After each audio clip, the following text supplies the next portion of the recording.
سلام دوستای خوشگلم، امیدوارم که حالتون خوب باشه. امروز میخوام یه پیتزا بهتون یاد بدم.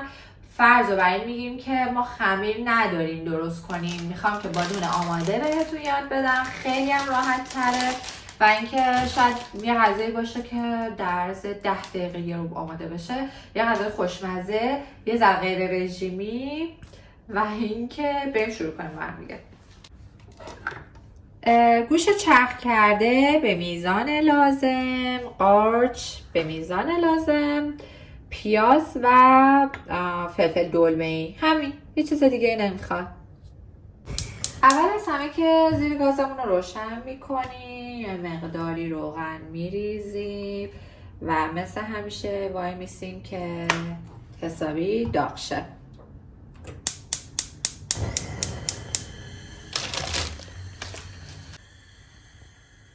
اول از همه پیاز رو میریزیم و کمی تفتش میدیم و البته قبلش هم کمی صبر کردیم که روغنمون حسابی داغ بشه. بعد از اینکه پیاز رو تفت دادیم و یه کوچولو طلایی رنگ شد، بعد گوشت چرخ کرده رو بهش اضافه میکنیم. و بعد بهتون بگم که حالا تا قبل از این من خودم سریع تو این مرحله نمک و زردچوبه و اینا رو میزدم، ولی خب یه نفر شنیدم که گفتش که نمک، یه دونه نمک باید آخر غذا باشه. حالا این سری میخوام امتحان کنم، نمیدونم چقدر درسته چجوریه، ولی حالا امتحان میکنیم ببینیم چه شکلیه. خب بچه ها توی این مرحله پیازامون ببینید یکم طلایی شده. بعد الان گوشت چرخ کرده رو بهش اضافه میکنیم و ادویه‌های خوش رو میزنیم. این از گوشت چرخ کردمه و شروع میکنیم.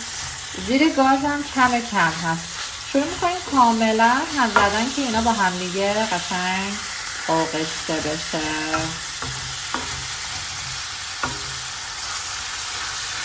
زردچوبه بزن مادر. زردچوبه هم میزنم مادر، دیگه وایسا. الان نمک و زردچوبهش مونده.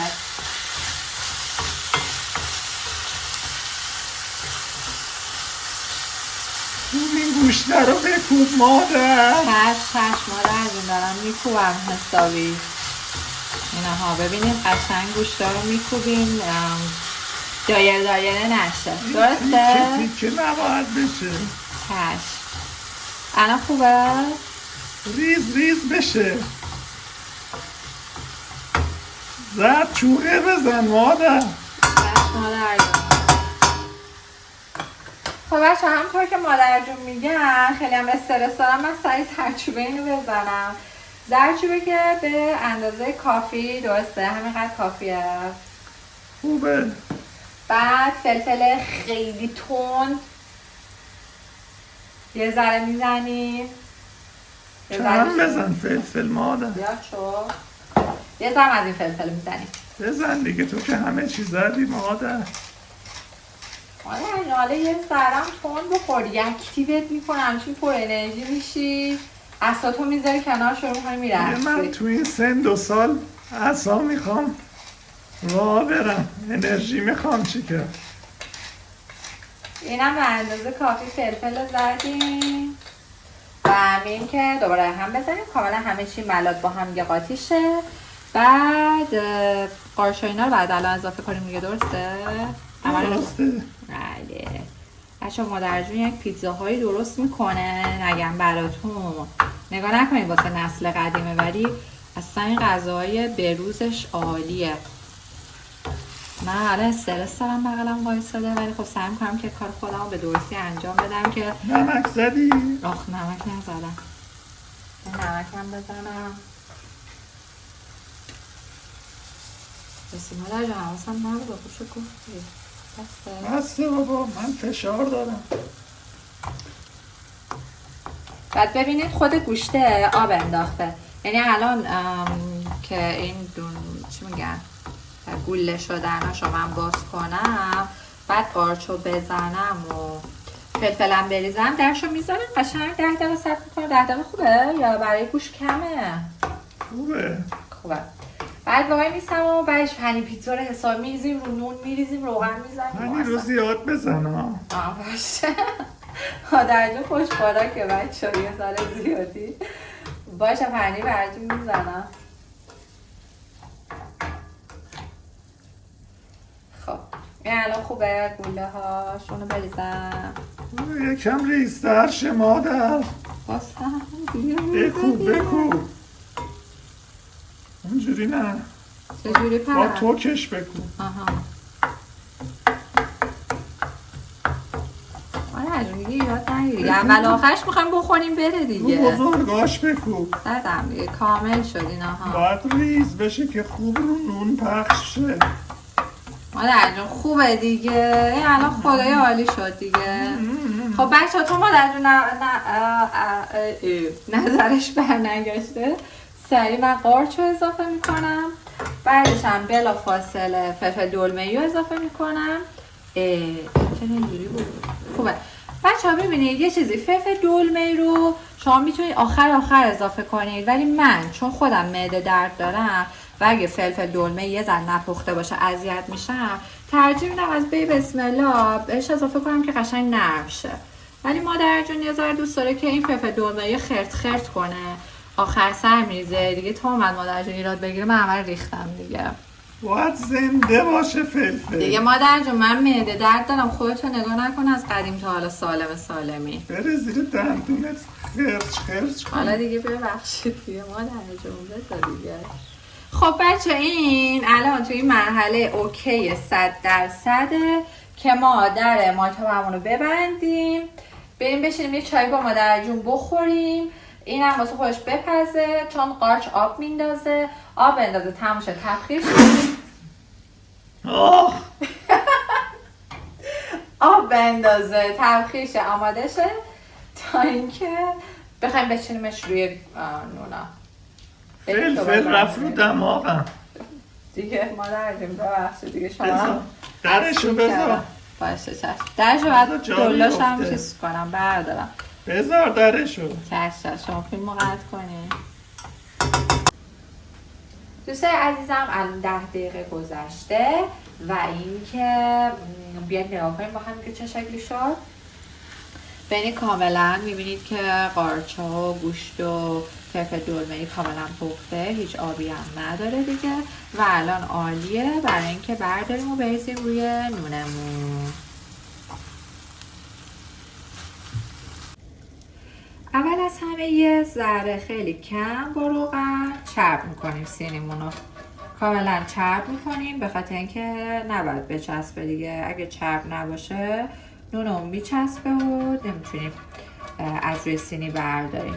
کاملا همه جا رو چرب میکنیم، اون قسمت هایی که قرار نون رو بذاریم به این صورت. بعد میریم که نونمون رو بچینیم روش. از نون سحر استفاده میکنم که ببینید حالا خمیر پیتزا هم نوشته ولی واقعا این رو به عنوان خمیر پیتزا نمیفروشم، بیشتر به عنوان نونش هست که میذاریم همین یه دونه رو و اینکه میذاریم نونو و اینکه روشو اول از همه سس گوجه میزنیم به این صورت. مادر بزرگ هر موقع بس بود بگو. بسه. بله بس قشنگ دوراش بسه بابا. دوراش بابا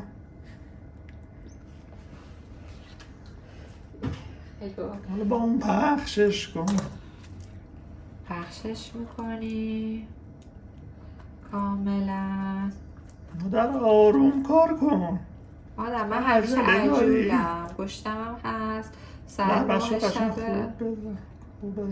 مثلا بچه کار آروم کیف نمیده، کار با هولولکی و عجله‌ای و فلان و دقیقه 90 و خب مادر با اجازه من بردارم. بریز اولش پنیرم بریزم خیلی کم بودری بریز.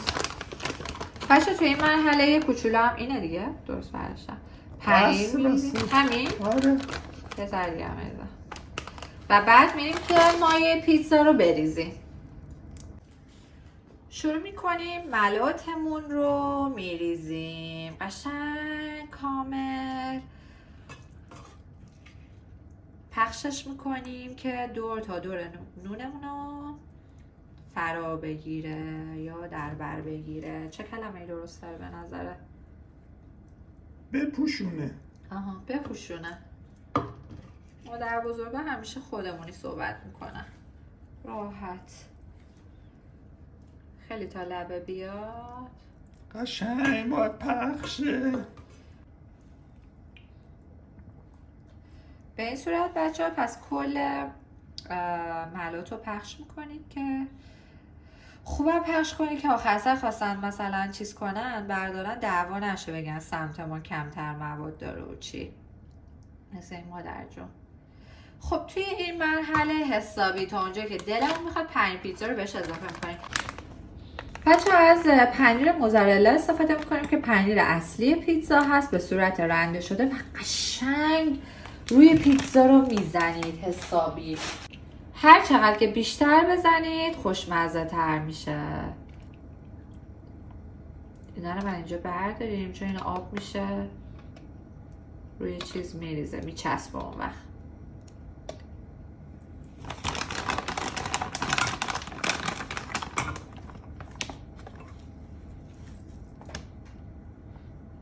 خب بچه ها بریم که من کامل روی اینو پخش کنم.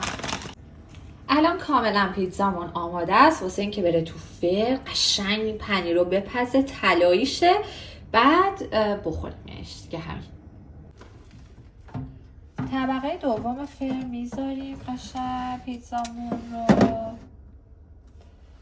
و بعد رو درجه میذاریمش روی برنامه پیتزا که خودش داره، شماره 6 هست و اینکه گرمش هم انتخاب میکنیم 450 گرم میذاریم و میذاریم که بپزه.